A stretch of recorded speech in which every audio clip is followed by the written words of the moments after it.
এয়া আজি বছেকৰ মূৰত আমাৰ ঘৰখনত বছেকীয়া মানে এটি পূজা বহু চাউল বুলি কয় আমাৰ নিয়মত। আমাৰ এই লক্ষ্মী কন্যাকেইজনী পানী কয়াত ব্যস্ত।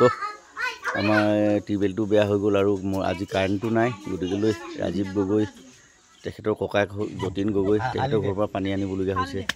এয়া নঙলামুখত গেটত আমাৰ ক্ষীণ সভা কৰে, এইডোখৰি আমাৰ ক্ষীণ সভা।